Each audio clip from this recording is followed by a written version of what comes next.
ఇప్పుడు రాజశేఖర రెడ్డి గారి కన్నా ముందు మీ వారు ముఖ్యమంత్రి ఉమ్మడి ఆంధ్రప్రదేశ్కి. ఎక్స్‌పెక్ట్ చేశారా నేదురుమల్లి జనార్దన్ రెడ్డి గారు? ఎందుకంటే కాంగ్రెస్ పార్టీ అంటేనే ఏదైనా రాష్ట్రంలో అధికారంలోకి వస్తే ఎనవలప్ కవర్‌లో ఎవరి పేరు వస్తుందో కూడా తెలియదు చివరిదాకా. అది ఇప్పటికి కూడా చూస్తూనే ఉన్నాం. మొన్న కూడా ఎలక్షన్స్ అప్పుడు రేవంత్ రెడ్డి గారి పేరు 8 డేస్, 9 డేస్ తర్వాత అనౌన్స్ చేశారు. బట్ మీ వారి రియాక్షన్ ఏంటి? మీ రియాక్షన్ ఏంటి ముఖ్యమంత్రి అని అనౌన్స్ చేయగానే? ఆ రోజుల్లో రియాక్షన్ చెప్పగలిగినంత పరిపక్వత నాకు లేదండి ఆ! రాజకీయాల్లో. హ్మ్. ఆయనతో కూడా వెళ్ళి కావాల్సినటువంటి సహాయం చేసేదాన్నే కానీ హ్మ్. ఎలక్షన్‌లో అంతా ఒకవైపు నేను చూసుకుంటే, ఒకవైపు ఆయన చూసుకుంటే అలా తనకు టైం లేని దగ్గరంతా కూడా నేను కవర్ చేస్తూ ఉంటే అది చేసేదాన్నే కానీ అంత పరిపక్వత నేను సలహా ఇచ్చానా లేకపోతే ఎలా ఫీల్ అయ్యాను ఆ రోజుల్లో నాకు లేదండి. హ్మ్.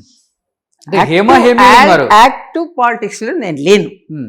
తెర వెనకున్నాను కానీ తెర ముందుకు రాలేదు. తెర వెనకున్న వాళ్ళకి అంతా తెలుసు అంటారు. కానీ అప్పుడు హేమ హేమీలు ఉన్నారు కదా జనార్దన్ రెడ్డి గారి పీరియడ్‌లో. ఆ?